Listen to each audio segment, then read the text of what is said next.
Bismillahirrahmanirrahim. Assalamualaikum warahmatullahi wabarakatuh. Alhamdulillah. Alhamdulillahilladzi anzala as-sakinata fi qulubil mu'minin liyazdadu imanan ma'a imanihim. Asyhadu an la ilaha illallah wahdahu la syarika lah wa asyhadu anna Muhammadan abduhu wa rasuluhu la nabiyya ba'dahu. Allahumma salli wa sallim wa barik ala sayyidina Muhammadin wa ala alihi wa sahbihi wa man tabi'ahum bi ihsanin ila yaumiddin, amma ba'd. Yang sama-sama kita hormati Ketua DKM Masjid Nurul Amal, Bapak Ustadz Haji Hariri, serta para pengurus. Yang kami hormati Bapak RW, Bapak RT, dan tokoh masyarakat, hadirin, hadirat, Bapak Ibu, hamba-hamba Allah yang dirahmati Allah Subhanahu wa Ta'ala. Bapak Ibu sekalian, bagaimana kabarnya malam hari ini? Baik?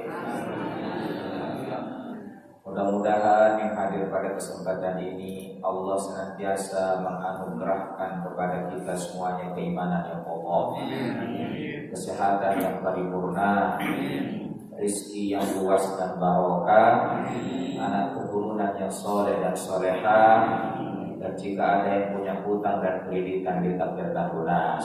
Amin. Insyaallah. Dan mudah-mudahan ilmu yang akan kita pelajari menjadi ilmu yang barokah dan bermanfaat. Allahumma anfa'na bima 'allamtana wa 'allimna ma yanfa'una wa zidna ilman.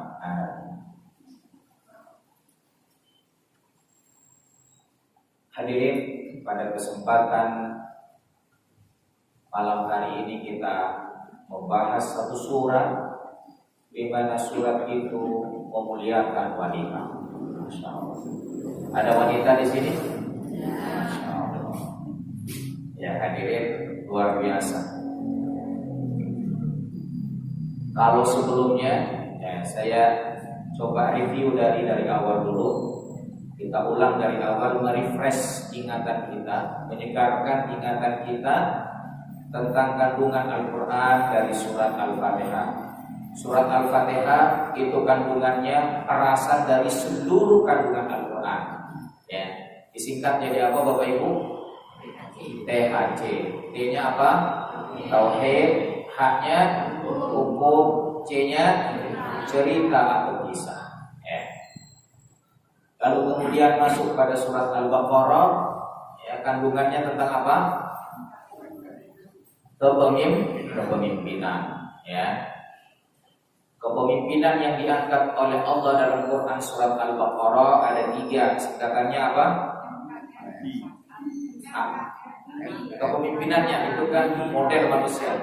Abi. A-nya apa? Nabi Adam. B-nya Bani Israil. I-nya Nabi Ibrahim.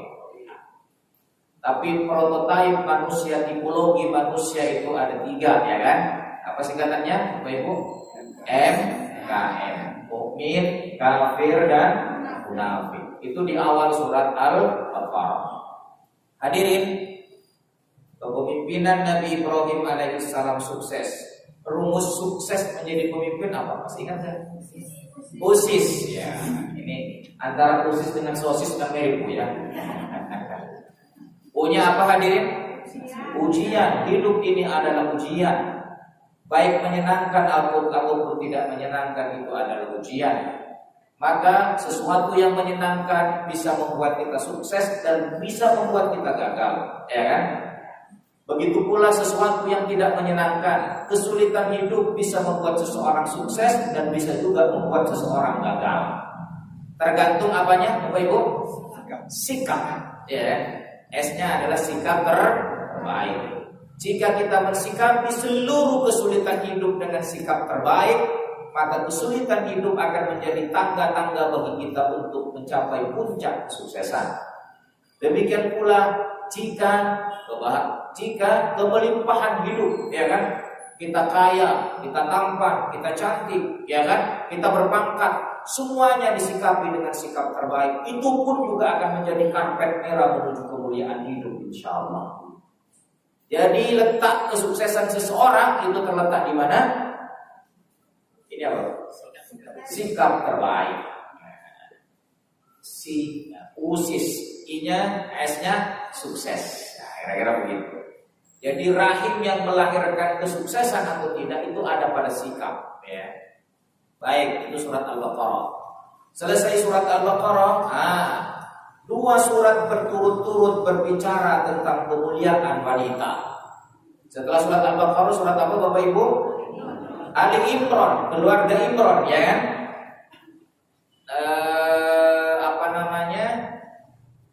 Kandungannya apa? Baru kemarin, dokter yang lalu. Apa kandungannya? Konsistensi pada kebenaran. Apa hadirin? Konsistensi pada kebenaran. Yang diangkat ada dua aktor wanita. Siapa itu?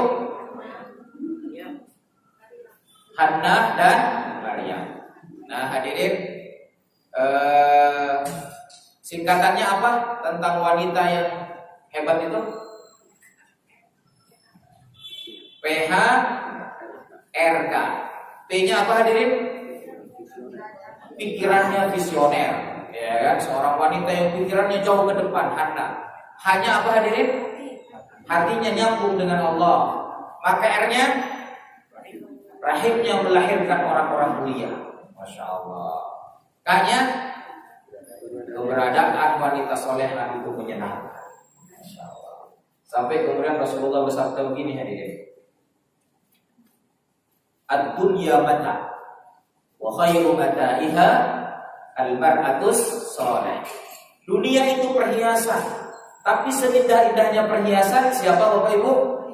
Wanita soleha. Jadi wanita soleha nggak perlu pakai emas, nggak perlu pakai intan, dia udah paling hebat. Halo, masih bersama saya. Jadi bapak-bapak, halo Pak, kalau istri minta beliin emas, ya kan? Nah itu dalilnya. Mama itu tidak ada keindahan yang paling indah di muka bumi ini. Tidak ada perhiasan yang paling indah di muka bumi ini melebihi keindahannya siapa? Wanita soleha. Jadi mama cukup menjadi wanita soleha telah menjadi perhiasan yang paling indah di hadapan Allah. Masya Allah.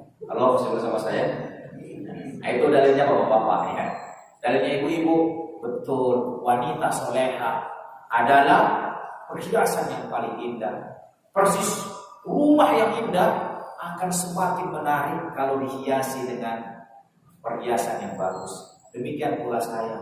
Insya Allah saya berusaha untuk menjadi wanita soleha, akan semakin anggun dan indah di mata suami kalau ada intan mutiara yang menggantung di leher.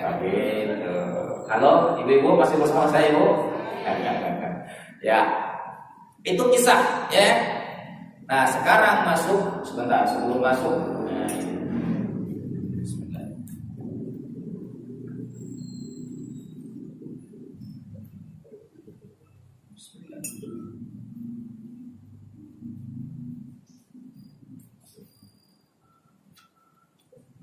Hadirin hamba-hamba Allah yang dirahmati Allah Subhanahu wa taala.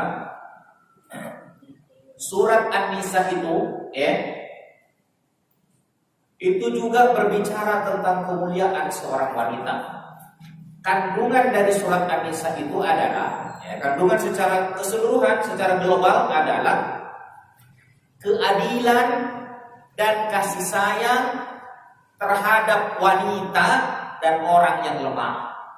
Saya ulangi, keadilan dan kasih sayang terhadap wanita dan orang yang lemah. Masya Allah. Hadirin, di sini nih dalam kitab Safwatul Tafasir, ya, itu berbicara tentang tahaddatsat as-suratul karimatu an huquqin nisa wal aitam wa bi khasatil yatamat. Jadi surat ini berbicara tentang hak-hak wanita dan anak-anak yatim. Nah, anak-anak yatim ini adalah simbol dari mereka yang lemah. Jadi kalau diperas hadirin, kandungan dari surat An-Nisa ini adalah berbicara tentang keadilan dan kasih sayang terhadap wanita dan mereka yang lemah. Kenapa surat An-Nisa itu disebut An-Nisa? Summiyat suratun Nisa likasrati ma warada fiha minal ahkamil lati tata'allaqu bihinna.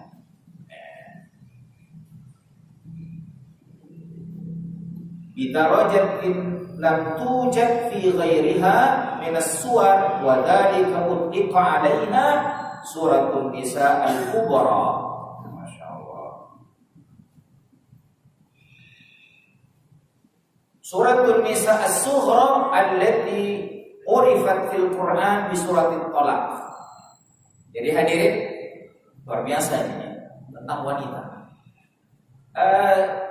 Surat An-Nisa ini disebut surat An-Nisa karena banyaknya hukum yang terkait dengan wanita. Ya. Dan tidak ada satu surat pun yang berbicara tentang hukum yang terkait dengan wanita melebihi surat ini. Jadi surat An-Nisa ini hadirin adalah surat yang paling banyak berbicara tentang hak-hak atau hukum-hukum yang terkait dengan wanita. Itu sebabnya surat An-Nisa disebut dengan surat An-Nisa.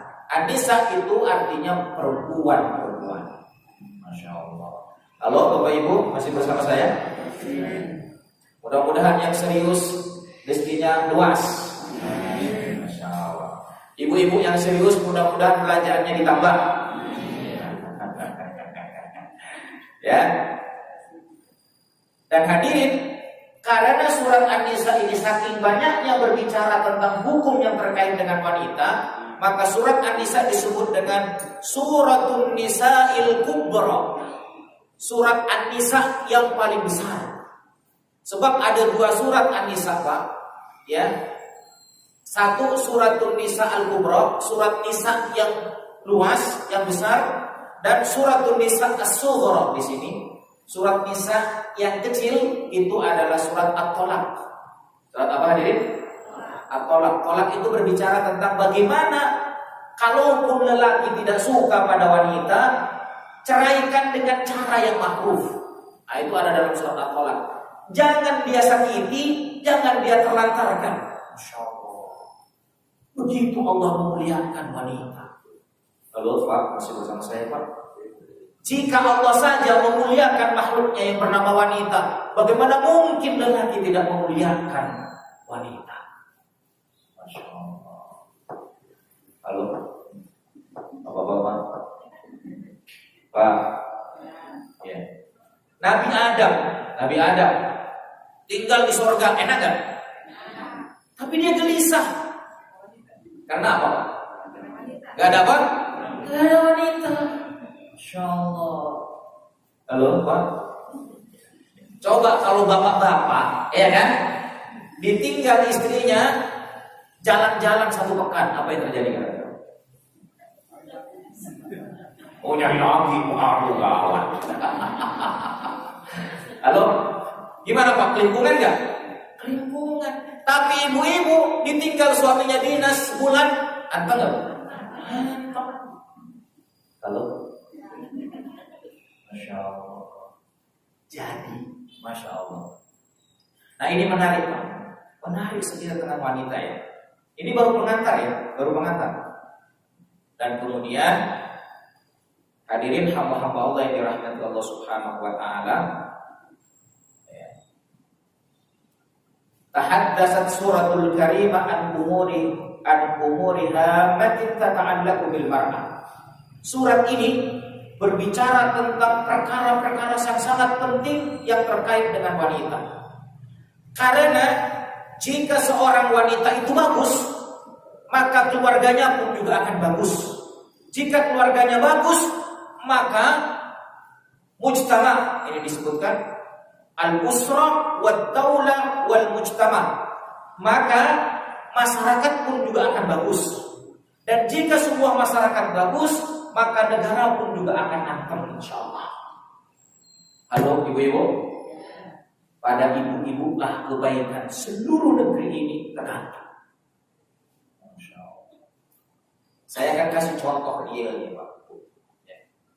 Wanita itu kalau bagus, maka rumah tangga akan bagus. Dan kalau rumah tangga bagus, masyarakat bagus. Jika masyarakat bagus, negara. Ya, makanya perempuan juga disebut dengan al-mar'atu apa? Ya, al-mar'atu perempuan itu imadul bilad, tiangnya negara. Masya Allah. Halo, masih bersama saya? Makanya ada nggak bapak negara? Tapi ibu kota ada nggak? Ibu jari ada nggak? Surat Ar-Rijal ada nggak? Surat An-Nisa? Bahkan surat An-Nisa menurut versi ini, surat An-Nisa yang besar itu surat An-Nisa, surat An-Nisa kecil surat apa? Al-Qalaq. Begitu Bu. Saat ibu sudah ya, jadi lelaki yang soleh itu kalau dia mencintai wanita, maka dia memuliakannya. Itu ciri lelaki yang soleh. Kalau dia mencintai wanita, dia memuliakannya. Tapi kalau dia membenci wanita, dia tidak menzaliminya. Dalam hal tolak, suami sudah tidak suka, tapi dia tidak boleh menyakiti hatinya, tidak boleh menzaliminya. Masya Allah. Lalu berbahagialah jadi wanita. Masya Allah. Baik. Maka pada pengantar surat An-Nisa ini ada dua hal yang harus diingat. Saya kasih singkatan, biasa singkatan ya. Ada dua singkatan. Ini sisi pertama. Singkatannya adalah PU. Apa hadirin? PU. Apa PU? Pekerjaan umum. Bukan ya.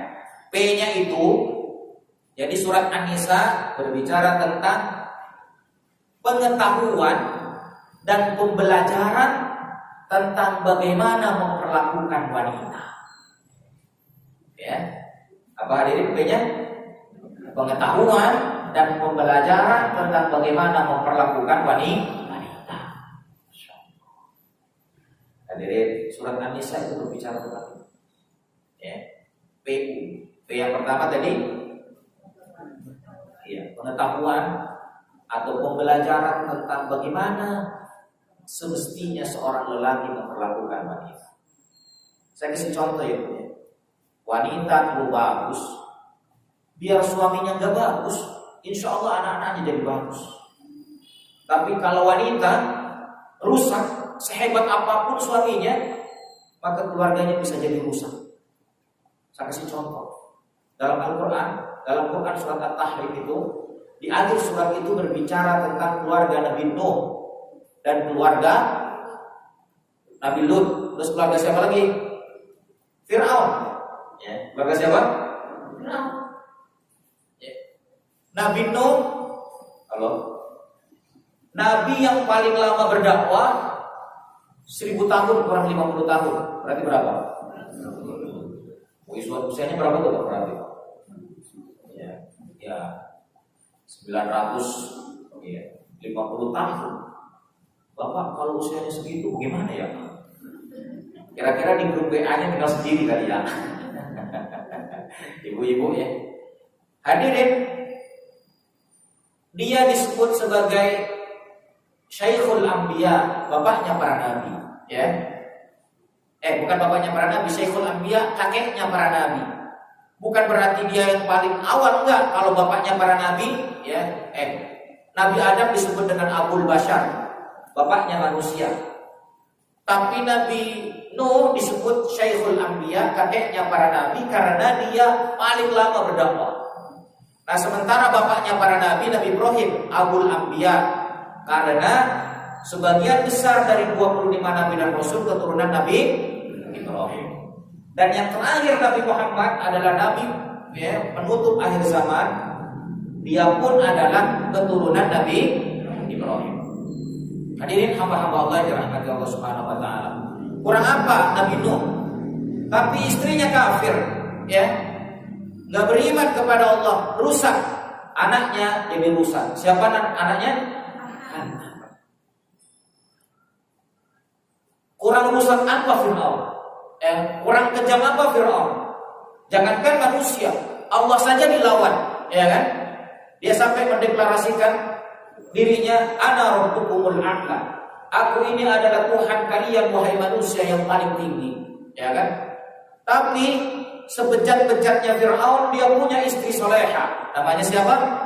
Asia. Punya anak angkat namanya Musa. Maka Nabi Musa yang dipelihara oleh keluarga Fir'aun, tetapi yang memberikan sentuhannya adalah Asia. Maka kemudian hari Nabi Musa jadi apa? Jadi nabi. Begitulah seorang wanita. Masya Allah. Halo Bapak Ibu, pernah nggak mendengar ibu-ibu ditinggal suaminya, anaknya banyak, tapi sang ibu itu dekat dengan Allah, anak-anaknya sukses kira-kira? Tapi kalau bapak-bapak anaknya banyak, ditinggal mati bininya, apa yang terjadi kira-kira dengan bapak ibu? Halo, masih bersama saya? Apa yang terjadi kira-kira Pak? Nyari yang gadis. Tapi kalau ibu-ibu, biarlah saya menua bersama anak-anak. Biarlah sisa hidupku setelah ayah tidak ada, suamiku tiada, akan kuberikan kepada anak-anak. Masya Allah. Karena apa? Wanita kuat dalam hal itu. Tapi laki-laki ditakdirkan ya begitu. Biar kata tua, dia tetap memproduksi sesuatu. Nah, ingat ya, memproduksi sesuatu. Dan butuh saluran. Kalau enggak, pusing 7 keliling. Ya, Masya Allah. Jadi kalau ada, saya punya, ya di musola saya itu Pak, ada aki-aki, usianya sudah berapa ya? 70-an lewat ini, mendekati 80. Istrinya meninggal. Oh, nikah lagi Pak. Dan semangat lagi, Masya Allah. Dengan tamu-tamu istrinya seusianya sekitar 40 tahunan. Kenapa? Karena laki-laki butuh tentang itu. Tapi kalau perempuan itu bisa mandiri. Oke, Bu, jelas? Itu wanita. Dan hadirin, kenapa? Ini rahasianya. Kenapa perempuan, kalaupun dia soleha, walaupun suaminya tidak mendidiknya, kenapa dia bisa kuat? Ini. Kata Rasulullah, siapa yang kau harus menghormati? Siapa? Ibumu. Siapa lagi? Siapa lagi? 3 ya kan? Terus baru siapa? Ayah. Ayah disebut berapa kali? 1. Ibu? Berarti 1 ayah, berapa ibu? Maksudnya disebut Bu, ya, jangan salah tafsir ya. Ini ada rekamannya ya. Insyaallah. Jangan salah tafsir. Bapak disebut berapa kali? Ibu berapa kali? Apa rahasianya? Sebab ibu melakukan 3 tugas. Tugas pertama, dia hamil. Tugas kedua, melahirkan. Tugas ketiga, menyusui. Dan itu tidak bisa dilakukan oleh ayah, sehebat apapun. Dan ayah hanya memberikan 1 tugas, memberikan nafkah. Halo ayah, masih bersama saya? Pak, masih bersama saya? Iya. Tapi Allah muliakan lelaki dengan apa? Walaupun lelaki itu tidak bisa melakukan 3 hal, tapi tetap bibitnya milik siapa? Lelaki. Makanya bibitnya gak mungkin perempuan. Bibitnya siapa? Laki-laki. Muhammad bin Abdullah, ya kan? Fatimah binti Rasulullah sallallahu alaihi wasallam. Bibitnya mesti kepada siapa? Lelaki. Karena yang punya bibit siapa? Laki-laki. Tapi Pak, lelaki sehebat-hebatnya bibit, kalau ditanam di tanah yang gersang, bebatuan, kira-kira bisa tumbuh nggak tuh bibit? Tapi sesederhana apapun bibit, Kalau ditanam di tanah yang subur, numbuh nggak? Lama-lama bisa gede nggak? Tanah itu namanya wanita. Ladang itu adalah wanita. Nisa'ukum harsul lakum. Istri-istrimu itu adalah sawah ladang. Begitu hadisnya. Makanya jangan sia-siakan perempuan, muliakan. Pada sisi kedua nanti saya akan berbicara kenapa perempuan itu harus dimuliakan dalam Quran surat An-Nisa. Tapi ini pengantarnya dulu ya. Baik hadirin, 3 tadi kan. Maka sang ibu hadirin, kenapa kalau dia mulia maka keluarganya jadi baik? Sebab anak keturunannya itu hadirin. Sang ibu saja kalau soleha, dia apa? Terlintas dalam benaknya, ya Allah. Misalnya, dia melihat anaknya sedang tidur, suaminya pergi tugas. Ya Allah, hamba sendirian. Hamba telah mengandungnya selama 9 bulan. Dan kau abadikan dalam Al-Quran wahdan ala wahdan. Hamba melahirkan mereka ya Allah antara hidup dan mati. Aku ridho, aku rela demi menjalankan perintah. 2 bulan hamba menyusui, disedot sari-sari kehidupan ya Allah. Hamba ridho. Tolong ya Allah, anak ini ya Allah belum dekat kepadamu. Tolong dekatkan kepadamu ya Allah. Tolong ya Rabb. Jadikan anak-anak ini ya Allah anak-anak yang mengenalmu ya Allah, dan anak-anak yang mencintai kemanusiaan dan senantiasa berbuat yang terbaik kepada manusia karena ingin mengharapkan. Tolong ya Allah, hamba lemah, tolong ya Rabbana, jadikan anak-anak ini semuanya jadi anak-anak soleh dan soleh. Bu, kalau perempuan yang berdoa seperti itu mustajab kira-kira apa? Apalagi tengah malam berdoanya begitu, Masya Allah. Maka lihat Bu, ini rahasianya lagi bagi ini. Jika ada lelaki hebat, maka insya Allah dipastikan ada 2 wanita hebat yang mendampinginya. Halo, masih bersama saya? Kok jadi tegang ibu-ibu? Wah, ada berapa wanita hebat yang mendampinginya bagi? 2, ya kan? Cukup sampai di sini ya. Halo. Pertama, kalau ada lelaki sukses, lelaki hebat, maka ada 2 wanita hebat yang mendampinginya. Jika tidak ibunya yang hebat, siapa yang hebat? Istrinya. Subhanallah. Halo Pak, masih bersama saya? Tahu Habibie Pak? Tahu Pak Soeharto? Coba lihat apa yang ditulis Habibie saat ditinggal istri, dan apa yang terjadi dengan Pak Soeharto ketika Bunting meninggal. Kalau masih bersama saya, kalau Habibie ketika wafat istrinya, dia berkunjung ke Kairo, Mesir. Apa kata beliau? Jika waktu bisa diputar, maka aku lebih memilih belajar ilmu agama ketimbang saya. Itu kan Habibie. Dengan saya aku jadi terkenal di dunia. Anak-anakku jadi hebat. Kalau urusan materi angkat 2 jempol kepadanya. Tapi aku miskin ilmu agama. Maka jiwaku hari ini ringkih. Rumahku yang luas jadi sepi sunyi, hanya detak jam dinding yang berdetak. Untunglah ada kerabat yang mau menemani saya. Aku hidup dalam kesunyian. Cucu-cucuku kadang jadi orang asing begitu, kata Habibie. Kenapa? Dia tinggal di kota yang jauh, bahkan di luar negeri. Sesekali datang hanya menyapaku, setelah itu pergi lagi, hilang dari pandanganku. Aku sendiri, aku jadi sunyi, sepi tanpa istri. Halo, masih bersama saya?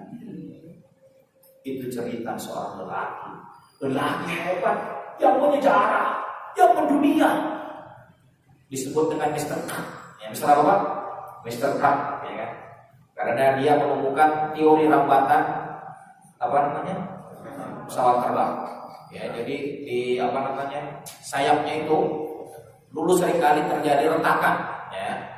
Dan retakan itu seringkali menjadi kecelakaan buat pesawat. Dan yang menemukan agar tidak retak sayap pesawat itu orang Indonesia. Dialah Mr. Habibie. Hebat gak? Hebat, jenius gak? Sehebat lelaki tanpa wanita timpang dia. Kalau masih bersama saya. Jadi pesan saya pada kesempatan ini, jika ada lelaki yang ditinggal istrinya, mau jadi pendamping, nyari pendamping lagi, jangan dihalang-halang. Agar dia tidak berteman dengan sunyi sepi. Beda dengan ibu-ibu, beda. Halo, masih bersama saya? Beda. Halo bapak-bapak, kata bapak-bapak, yes. Halo Pak, masih bersama saya? Nah ini saya punya teman lagi, tua Pak, aki-aki, pegawai negeri udah pensiun. Nah, terus anaknya murid ngaji sama istri saya. Suatu ketika dia curhat, ibu apa? Maksa ibu bapak saya udah tua mau nikah lagi. Kata istri saya, karena sudah saya tahu ilmunya, laki-laki dan perempuan beda. Kalau perempuan ditinggal suaminya antang 7 keliling. Tapi kalau suami biar dompetnya tebal, rumahnya mewah, ya kan, luas, tidak ada istri, hampa dan sunyi dalam jiwanya. Teruslah dukung dia untuk menikah. Ya Ustaz bilang begitu. Halo Pak, betul nggak kira-kira begitu Pak? Oh, betul. Halo Bu, masih bersama saya Bu? Jadi, nah ini sering kali nggak usah, jangan dihalang, ya kan? Masya Allah, ya kan? Setia boleh pada wanita, boleh, ya kan? Boleh, tetapi juga harus realistis. Nah, ini kembali kepada betapa kuatnya wanita. Kembali ya, nah, ini kok pernikahan jadinya kan? Kembali kepada wanita. P-nya kan tadi apa tadi? Pengetahuan dan pembelajaran tentang bagaimana memuliakan wanita. Ya. Jadi hadirin, sebab kalau wanita sudah bagus, insya Allah rumah tangganya anteng. Bapak nih, kalau istrinya soleha, pergi tugas ke luar negeri kemana saja, tenang gak Pak? Tenang. Tapi kalau istrinya kagak bagus, cantik pulang, halo? Pergi 2 hari aja bertugas, kira-kira gimana Pak? Oh, gelisah. Bikin CCTV, bikin intel, coba intelin dia, Masya Allah. Kalau Bu, bersama saya? Kenapa? Cantik tapi juga kedip-kedip sama orang lain, Masya Allah. Kan bahaya. Tapi kalau perempuannya soleha, bapak anteng, pergi kemana pun anteng. Kenapa? Aku tahu yang urus di rumah adalah perempuan yang hatinya senantiasa nyambung dengan Allah. Aku tak takut anak-anakku dalam sentuhan lembut doanya, dalam sentuhan lembut sorotan matanya. Lidahnya yang senantiasa basah dengan zikrullah, lidahnya yang senantiasa membaca Al-Quran di setiap hari. Aku tidak meragukan lagi. Masya Allah. Bu, halo, masih bersama saya? Bu, manfaatkan senjata pamungkas. Kalau ibu sudah berdoa, ya kan, insya Allah Pak, sebebel apapun anak, insya Allah selesai urusan. Saya kalau anak saya 6 Pak, laki-laki semua. Kalau sudah mendidik gak bisa, saya nangis sendiri. Bener, saya pakai nangis. Setelah itu saya bilang sama istri, Min, tolong doain anak-anak. Siang ayah, setiap saat aku doakan. Ya terima kasih. Beranjak besar, benar. Mereka itu kalau curhat sama istri Pak, sama umi. Dan kalau minta duit sama uminya juga. Tapi apa? Pintar mereka kalau sama ayahnya, duit melulu sih. Nah, tapi kata uminya, doain ya nanti saya ngomong pelan-pelan sama ayah. Nah, kalau istri yang ngomong gimana kira-kira? Kalau jempol itu pertahanannya, Masya Allah.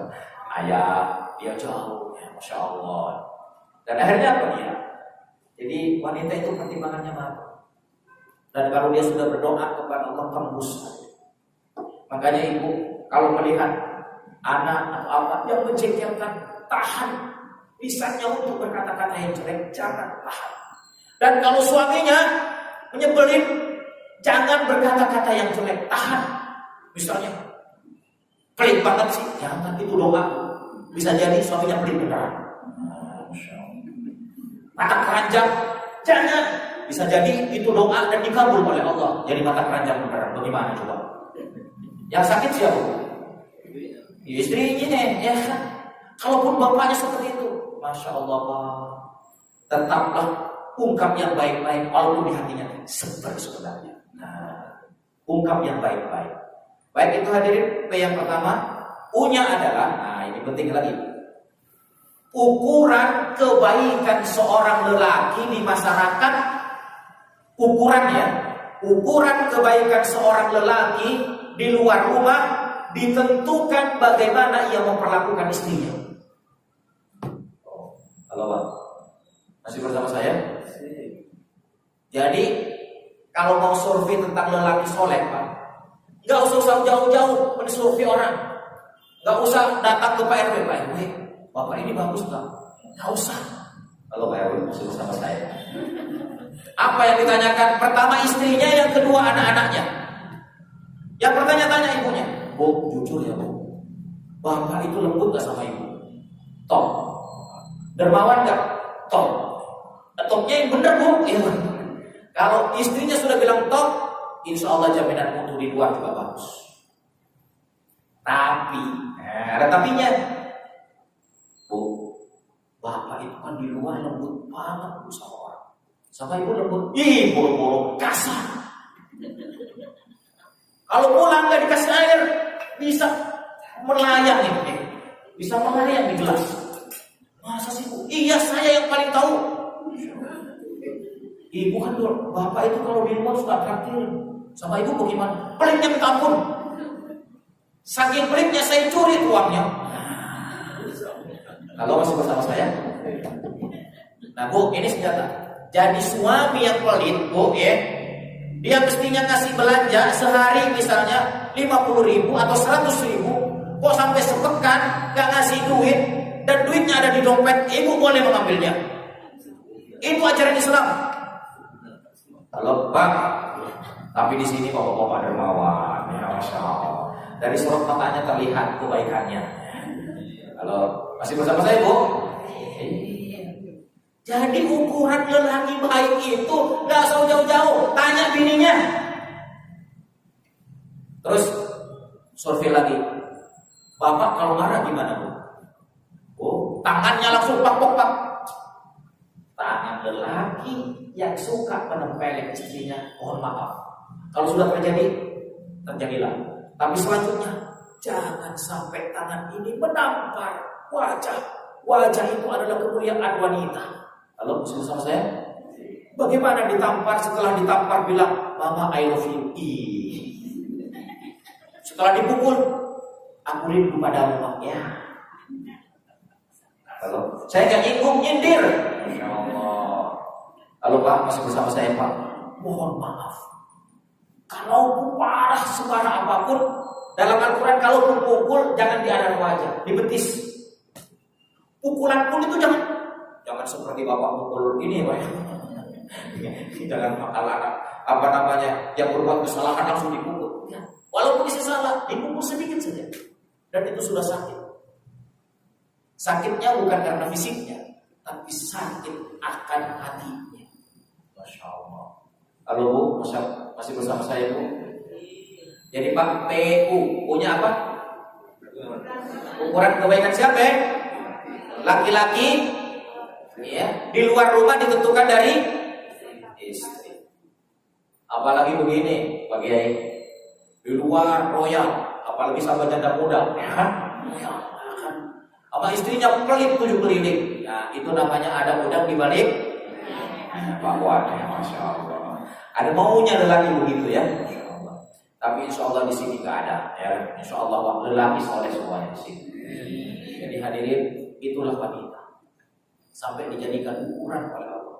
Bahkan Rasulullah SAW mengatakan begitu, ya kan? Khairukum li ahli Wa ana khairukum li ahli. Sebaik-baik lelaki adalah yang paling baik terhadap keluarga, terhadap istri dan anak-anak. Jadi Pak, rumah tangga itu miniatur kecil sebuah negara. Ya, rumah tangga itu adalah miniatur kecil sebuah negara. Presidennya siapa? Bapaknya. Wakilnya siapa? Rakyatnya? Anak-anaknya. Iya kan? Kalau rumah tangga dimanage dengan baik, masyarakat pun juga baik. Kalau masyarakat bagus, udah negara. Iya kan? Jadi hadirin ibu, al-mar'atu imadul bilad. Perempuan itu adalah tiang-tiang negara. Jika baik ibunya, maka kemarin kan sudah diceritakan dalam Quran surat Ali Imran kan, perempuan yang bagus apa? Rahimnya melahirkan Hanna, yang wanita soleha rahimnya melahirkan siapa? Maryam. Maryam menjadi perempuan terbaik seluruh dunia. Dan kemudian Maryam dari lahir wanita soleha itu melahirkan siapa? Nabi Isa. Lelaki terkemuka di dunia dan di akhirat, menjadi nabi sebelum Nabi Muhammad SAW. Itu memberikan sebuah isyarat perempuan hadirin yang soleh, yang soleha, yang dekat dengan Allah, rahimnya tidak melahirkan kecuali orang-orang besar. Makanya Pak, Allah perintahkan kepada bapak, kalau bapak orang soleh tapi tidak peduli terhadap istrinya, bapak mau melangkah menuju surga, si perempuan lapor kepada Allah, ya Allah, dia soleh hanya untuk dirinya, tapi aku tidak pernah dituntut untuk mengenal. Jangan masukkan ke surga ya Allah sebelum aku masuk ke surga. Ditarik, kalau istrinya masuk neraka, ditarik ke neraka. Dan itu perintah Allah dalam Quran surat At-Tahrim ayat yang ke-6. Ya ayyuhalladzina amanu qu anfusakum wa ahlikum nar. Wahai orang-orang yang beriman, laki-laki yang beriman, jagalah dirimu dan keluargamu dari siksa api neraka. Itu ditafsirkan oleh para ulama, allimuhum wa addibuhum. Ajarilah istri dan anak-anakmu ilmu dan adab, agar ia taat kepada Allah. Dengan ketaatannya oleh Allah dibuat dia jauh dari siksa api neraka dan dimasukkan ke dalam surga Allah Subhanahu wa taala. Jadi lelaki itu wajib menjaga kesolehan istrinya dan kesolehan anak-anak. Nah, yang pertama, istrinya pastikan menjadi baik, Pak. Pastikan menjadi baik. Kalau istri baik, insya Allah dialah yang akan menyentuh dan menyapa anak-anak kita menjadi baik, taat kepada Allah. Kalau istri Pak bangun malam dia menangis kepada Allah, menitipkan anak-anaknya, insya Allah beres urusan. Bapak bekerja, istrinya menangis menitip kepada Allah, ya Allah suami hamba bekerja, keluar ya Allah, apalagi tugas ke Papua ya. Halo Pak, masih bersama saya. Istrinya menangis, tolong selamatkan, insya Allah aman. Makanya ada seorang pengusaha muda, Pak. Seorang pengusaha muda, ini tentang wanita ya. Seorang pengusaha muda, Allah ya Allah. Siapa namanya ya? Dia bikin kampus Umar Usman. Anak muda. Allah ya Allah. Tenang gak? Dia bikin buku bestseller. Allah ya Allah. Saya lupa. Siapa? Dipo. Siapa namanya? Ipo Santoso. Ya, Ipo Santoso. Ipo Santoso itu hadirin, Ipo Santoso anak muda. Dia menjadi trainer bisnis terkenal dan punya kampus Umar Usman di Pejaten. Nah, dia hadirin, dia berucap dalam bukunya itu, kalau saya punya bisnis besar, akan melakukan bisnis besar, dua wanita yang saya hubungi. Pertama ibu kandungku, dan yang kedua adalah ibu mertua. Jika ibu kandungku memberikan restu, dan jika ibu mertuaku memberikan restu, aku jalan. Insya Allah lancar urusan. Kalau masih bersama saya, termasuk gubernur DKI itu Pak, ketika mau dicalonkan, dia bertanya kepada ibunya, ibu saya dicalonkan oleh para ulama untuk seperti ini, apakah saya lanjut atau tidak? Ibunya berkata begini, jika itu kemauan Anies jangan, tapi itu jika kemauan umat laksanakan. Baik, ini kebetulan saya akan laksanakan. Maka ibunya kemudian kalau itu kemauan para umat maka laksanakan. Kemudian apa Pak? Dilaksanakan. Ibu penting. Ibu. Sampai sekarang saya kalau diundang jauh-jauh saya telepon ibu saya telepon mertua saya, tolong doakan. Perempuan itu hebat. Perempuan hebat. Lelaki yang senantiasa menghormati istrinya, menghormati ibunya, memuliakan wanita, insya Allah dia adalah penghuni surga. Dia lelaki yang memuliakan wanita, lelaki yang menghormati wanita karena Allah, dia sesungguhnya sedang menjaga negaranya agar menjadi negara yang baik. Tetapi ingat, lelaki yang melecehkan wanita, sesungguhnya dia telah melecehkan ibunya sendiri, dan dia sedang menghancurkan negerinya. Itu sebabnya hadirin, proses untuk menghancurkan sebuah negeri diawali dari merusak wanita. Coba saja lihat, jika wanita di sebuah negeri itu rusak, tak lagi punya malu, alhamdulillah. Maka alhamdulillah hadir di sini orang-orang hebat, para wanita yang menjadi tiang negara. Maka insya Allah hadirin, kenapa wanita menjadi ukuran kebaikan seorang lelaki di luar rumahnya? Insya Allah akan dikupas alasannya pada pertemuan yang akan datang. Rumusnya BPS. Apa itu BPS? Simak bocorannya setelah 2 pekan dari sekarang. Nah, gitu kan. Saya kasih bocoran. Apa judulnya? BPS. Ya. Baik hadirin, waktu Isya sudah tiba. Ya, mudah-mudahan ilmu yang kita dapatkan bersamaan dengan hidayah Allah Subhanahu wa taala, ilmu yang diletakkan oleh Allah di jiwa kita, ilmu yang mengatakan kita semakin takut kepada Allah, dan ilmu yang mengatakan kita semakin bermanfaat untuk kemanusiaan karena Allah Subhanahu wa taala. Itu saja hadirin, kita untuk bersama dengan baca istighfar. Astagfirullahaladzim. Astagfirullahaladzim. Astagfirullahaladzim. Membaca doa Subhanallahumma wa bihamdika asyhadu an la ilaha illa anta astaghfiruka wa atubu ilaik. Agar Allah